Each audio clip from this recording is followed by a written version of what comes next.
안녕하세요. 책 읽어주는 그녀, 라라입니다. 제가 오늘 소개해드릴 책은 나는 그것이다입니다. 이 책은 2025년 4월에 출간되어 현재 자기계발서 부문 신간이자 베스트셀러 책이에요. 출판사는 터닝페이지, 저자는 네빌 고다드, 옮기니는 홍주연님입니다. 이 책은 당신이 원하는 대로 존재하라는 혁명적인 메시지로 수많은 이들의 삶을 변화시켰던 네빌 고다드의 마지막 가르침을 담고 있는 책이에요. 바라는 것이 아니라 존재하라. I am이라는 말 뒤에 무엇을 두느냐가 당신의 인생을 만든다. 한 줄 한 줄이 책의 모든 것을 훔치고 싶었다. 조셉 머피. 이 책은 존재의 핵심 철학을 담은 유일한 바이블이며 웨인 다이어, 밥 프로터, 조셉 머피에게 지대한 영향을 끼친 책입니다. 핵심 개념에 대한 완벽한 해설과 실전 적용법이 수록되어 있습니다. 이 책에서 저자는 외부 세계가 내적 의식의 표현임을 강조하며 상상력을 통해 이미 원하는 상태로 존재하는 것이 변화의 핵심이라고 전하고 있습니다. 네빌 고다드의 존재의 철학이 당신의 현실을 근본적으로 변화시킨다. 이 책은 단순히 목표를 바라는 데 그치지 않고 이미 목표를 달성한 상태를 생생히 느끼고 체험하도록 안내해줍니다. 또한 독자들은 상상력을 활용해 현실을 창조하는 실질적인 방법을 배우고 일상에서 존재의 법칙을 적용하여 인생을 바꾼 다양한 성공 사례를 만나게 해주고 있습니다. 저는 이 책을 보면서 바깥이 아닌 안에서부터 세상이 바뀌는 저자의 메시지에 큰 울림을 받았어요. 그 말은 단순한 이론이 아니라 나 자신을 마주하는 용기였고 내 시선을 달라지게 하는 계기였습니다. 바라는 것이 아니라 존재하는 것, 단순하지만 위대한 전환이 인생의 길에서 헤매고 있는 누군가에게 큰 전환점이 되어주는 최고의 책입니다. 그럼 저와 함께 존재의 법칙을 담은 단 하나의 책을 만나시러 책 속으로 들어가 보실게요.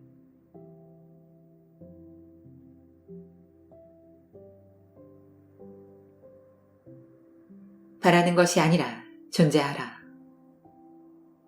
존재의 법칙을 담은 단 하나의 책. 이제 바라는 것을 넘어서 그것이 되어라. 당신을 변화의 시작으로 이끄는 네빌 고다드의 마지막 가르침. I am이라는 말 뒤에 무엇을 두느냐가 당신의 인생을 만든다. 거울을 내려놓고 당신의 얼굴을 바꾸십시오. 세상을 그대로 두고 자신에 대한 관념을 바꾸십시오. 1부. 상상하는 대로 삶을 이끄는 의식의 힘. 2장. 나에 대한 관념이 삶을 지배한다. 빛은 의식을 의미합니다. 의식은 하나이며 다양한 형태나 수많은 의식 수준으로 나타납니다. 모든 것은 허용될 때 빛에 드러나니 드러난 모든 것은 빛이리라. 에베소서 5편 13절. 전체와 연결되지 않은 사람은 없습니다.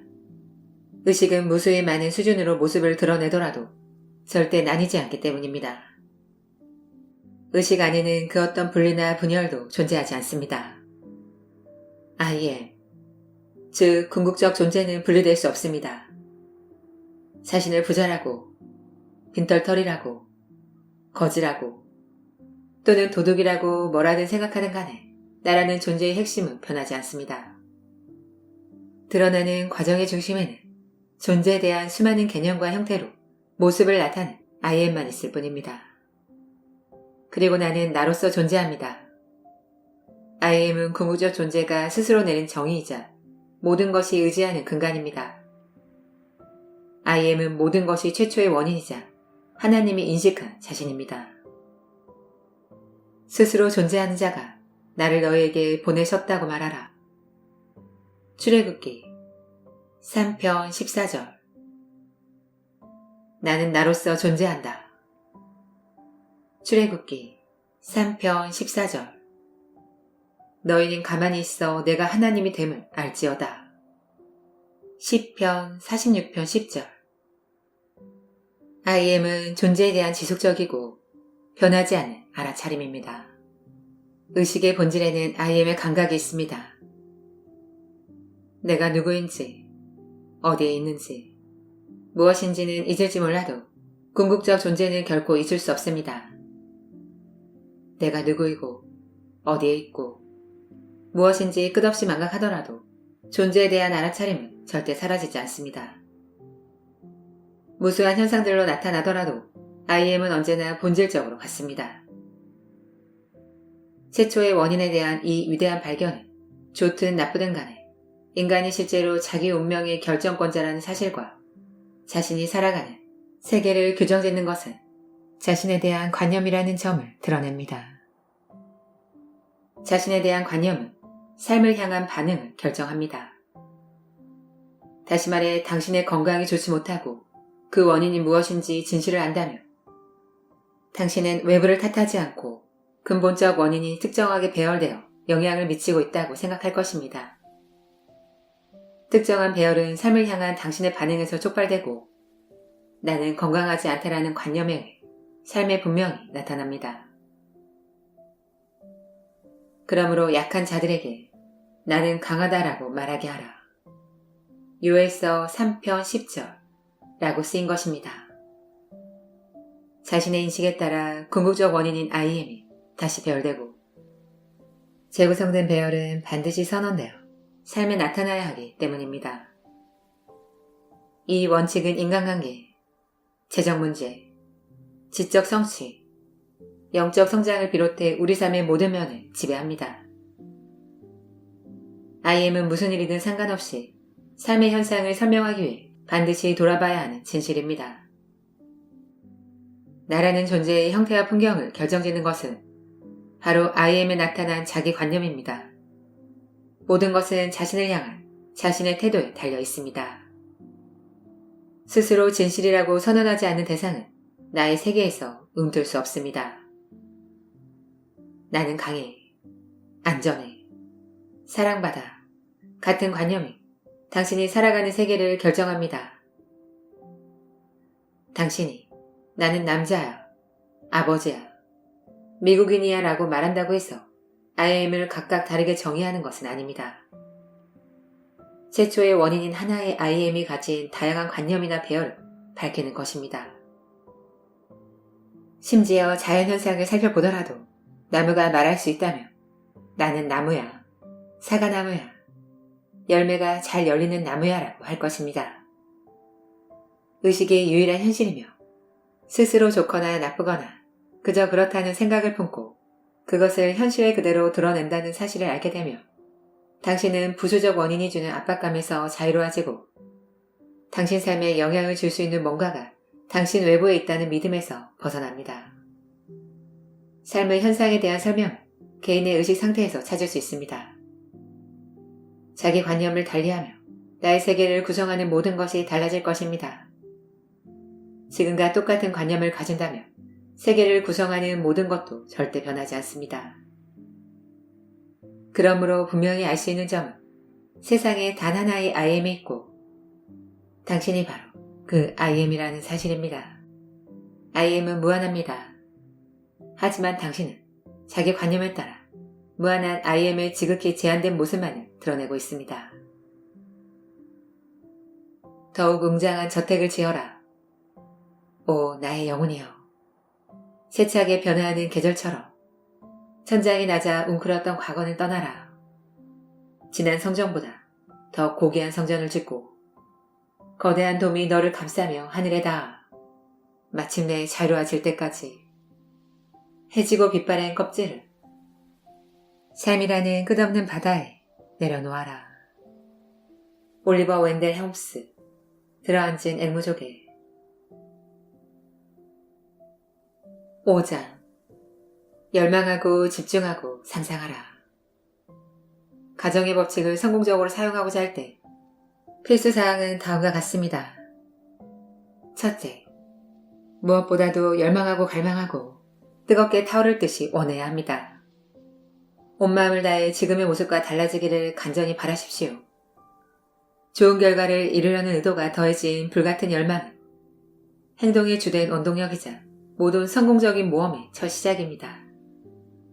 목표를 달성하는 모든 위대한 열정 안에는 집중된 열망과 맞물린 의도가 있습니다. 당신은 먼저 열망하고 그 다음 성공하려고 의도해야 합니다. 시냇물을 애타게 찾는 사슴처럼 오 나의 영혼도 하나님을 갈망합니다. 시편 42편 1절. 의로움에 굶주리고 목마른 사람들에게 복이 있나니 그들이 배부르게 될 것이기 때문입니다. 마태복음 5편 6절. 여기서 영혼은 당신이 진실이라고 믿고 생각하고 느끼고 받아들인 모든 것을 종합으로 해석됩니다. 다시 말해 영혼은 당신의 현재 인식 수준이자 I am인 하나님이자 모든 열망의 근원이자 실현을 뜻합니다. 심리적으로 이해하자면 나라는 존재는 무한한 인식 수준의 연속체이고 지금 어느 수준에 있는지에 따라 내가 어떤 사람인지 결정됩니다. 위 구절은 당신의 현재 인식 수준이 자신을 초월하기를 얼마나 갈망하는지 묘사하고 있습니다. 그 다음 구절에서 의로움은 내가 원하는 상태로 이미 존재하는 의식을 뜻합니다. 둘째, 신체적으로 움직이지 않는 물리적 무능력 상태를 갖추십시오. 이 상태는 존 키츠가 나이팅게일에게 바치는 송가에서 묘사한 모습과 비슷합니다.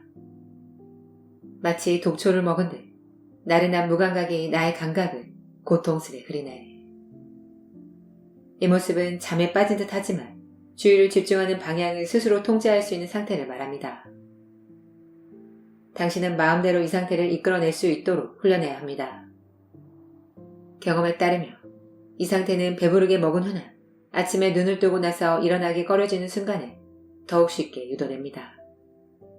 이제 당신은 자연스럽게 이 상태에 들어갈 준비가 됩니다. 신체적으로 움직이지 않는 상태의 가치는 이러한 절대적 부동 상태가 정신적 에너지를 축적해준다는 점에 있습니다. 이 상태는 집중력의 힘을 끌어올립니다. 사실 마음의 더욱 커다란 에너지는 몸을 움직이지 않고 객관적 세계를 향해 감각의 문을 닫지 않은 한 거의 표출되지 않습니다. 셋째이자 마지막으로 해야 할 일은 목표를 달성했을 때 현실에서 마주할 일을 상상 속에서 경험하는 것입니다. 우선 상상 속에서 당신이 원하는 것을 얻어야만 합니다.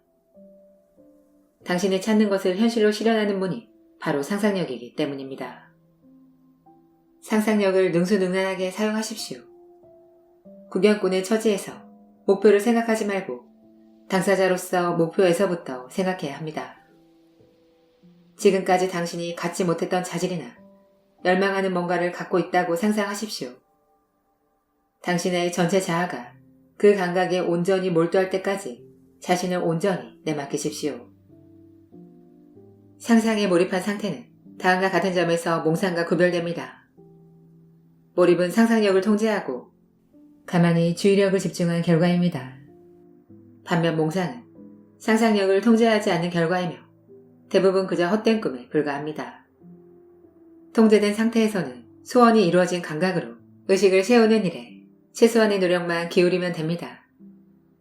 이때 신체적으로 또 정신적으로 움직이지 않은 상태는 집중력을 의도적으로 쓰도록 돕는 강력한 도구이며 당신이 최소한의 노력만으로 큰 효과를 거두게 되는 주요 요인입니다. 따라서 첫째 열망하고 둘째 신체적으로 움직이지 않고 셋째 소원이 이미 이루어졌다고 가정하는 세 가지 필수 사항은 당신이 목표와 연합되어 하나가 되는 방법입니다. 첫째 사항의 요점은 목표를 이루겠다는 의도를 갖고 목표를 생각하는 것입니다. 셋째 사항에서는 목표가 이미 성취되었다고 느끼며 목표에서부터 생각하는 것이 중요합니다. 목표에서부터 생각한다는 말은 목표가 이루어진 상태를 즐긴다는 뜻입니다. 목표가 성취된 상태를 즐겁게 여기고 당신이 목표를 이룬 존재가 되었다고 상상하자마자 당신은 목표를 이룬 관점에서부터 생각하게 됩니다. 가장 널리 퍼진 오해 중 하나는 이 법칙이 독실하거나 종교적인 목적을 가진 사람들에게만 효과가 있다는 생각입니다. 이것은 잘못된 관점입니다. 가정의 법칙은 전기에 관한 법칙처럼 누구에게나 작용합니다. 고귀한 목적뿐 아니라 탐욕스럽고 이기적인 목적을 위해서도 사용될 수 있습니다. 하지만 비열한 생각과 행동은 필연적으로 불행한 결과를 초래한다는 사실을 늘 명심하십시오. 9장. 가능성을 현실로 바꾸는 일. 삶에 펼쳐지는 드라마는 당신의 가정이 삶의 모든 조건, 상황, 사건을 일으켜 만들어낸 심리적 산물입니다.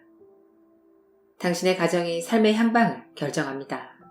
따라서 당신이 가정에 끌려다니는 노예인지 아니면 가정을 지배하는 주인인지 깨달아야만 합니다. 가정의 주인이 된다는 말은 꿈도 꾸지 못했던 자유와 행복의 열쇠를 갖는다는 뜻입니다. 주인의 지배권을 얻고자 한다면 당신의 상상력을 의식적으로 정교히 통제해야 합니다. 다음과 같이 가정을 확립해 나가십시오. 열망하는 상태나 되고 싶은 사람의 이미지를 머릿속에 그리십시오. 이미 그 사람이 되었다는 느낌에 주의를 집중하십시오. 다시 말해 먼저 의식 속에서 그 모습을 시각화해야 합니다. 그런 다음 열망하는 상태가 당신을 둘러싼 세계를 실제로 형성하고 있는 것처럼 그 안에 속한 자신을 느끼십시오. 그러면 당신의 상상력을 통해 한낱 머릿속 이미지가 눈에 보이는 확고한 현실로 변화합니다.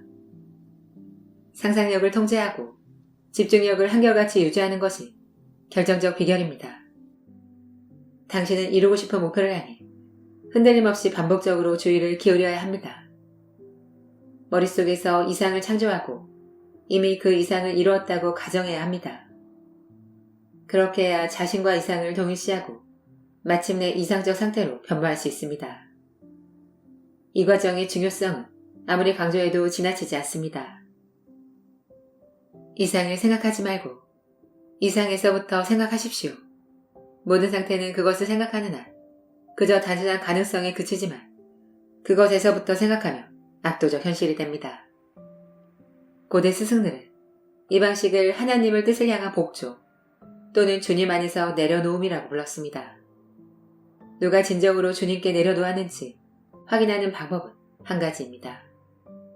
주님께 내려놓은 모든 사람은 그들이 내려놓은 이미지대로 반드시 변화합니다. 그들은 내려놓으며 소원이 이루어진 상태에서부터 생각했습니다. 당신은 내려놓은 뜻에 따라 변화합니다. 당신이 내려놓은 뜻이란 진실이라고 동의하고 받아들인 모든 것과 자기 관념을 의미합니다. 소원이 성취된 느낌을 가정하고 그 안에 계속 머물며 당신은 그 상태에 걸맞는 결과를 스스로 얻게 됩니다. 그러나 그렇게 하지 않으며 결과는 언제나 당신을 비껴갑니다. 상상력 안에 구원의 역할이 있다는 사실을 이해할 때 당신은 모든 문제를 해결할 열쇠를 쥐게 됩니다. 삶의 모든 국면은 상상력이 작용한 결과입니다. 확고한 상상력만이 당신이 앞으로 나아가고 꿈을 이루는 수단입니다. 상상력은 모든 창조의 시작이자 끝입니다. 상상력의 주인이 되어 꾸준히 집중하는 것이 가장 중요한 비결입니다. 당신은 소원이 성취된 느낌이 마음을 가득 채워 의식의 다른 모든 생각을 몰아낼 때까지 그 느낌에 아무런 흔들림 없이 반복적으로 집중해야 합니다. 당신을 자유롭게 할 진리를 들을 수만 있다면 이보다 더 큰 선물이 어디 있겠습니까? 당신이 현실에서 겪길 원하는 상황은 상상 속에서 경험할 수 있다는 점, 그리고 그 상상을 지속함으로써 당신의 열망이 실제 현실에서 이루어진다는 사실이 바로 당신을 자유롭게 할 진리입니다. 당신이 가로막히는 이유는 상상력을 다스리지 못하고 소원이 이루어진 느낌에 충분히 집중하지 못하기 때문입니다. 상상력을 통제하는 데 실패하고 소원이 성취된 느낌에 꾸준히 주의를 기울이지 못하며 아무리 많이 기도하거나 경건한 행동을 하거나 간청하더라도 원하는 결과를 얻을 수 없을 것입니다. 당신이 원하는 이미지가 무엇이든 마음대로 떠올리고 상상 속에서 펼쳐진 모습이 실제 자연의 모습처럼 선명히 느껴질 때 당신은 운명의 주인이 됩니다. 더는 생각과 돈과 시간을 낭비해서는 안 됩니다. 삶의 모든 것은 이득이 따르는 투자여야 합니다. 아름다움과 찬란함을 눈에 그리고 오래전 잃어버린 옛 존재를 세워 소리를 듣고 얼굴을 보고 목소리를 나눈다. 4차원의 공간에서 무한한 우주를 거쳐 우리의 생각은 번개처럼 달려가니 어떤 이는 상상력이라 부르고 다른 이는 신이라 부르네. 조지 W. 캐리. 새로운 이름.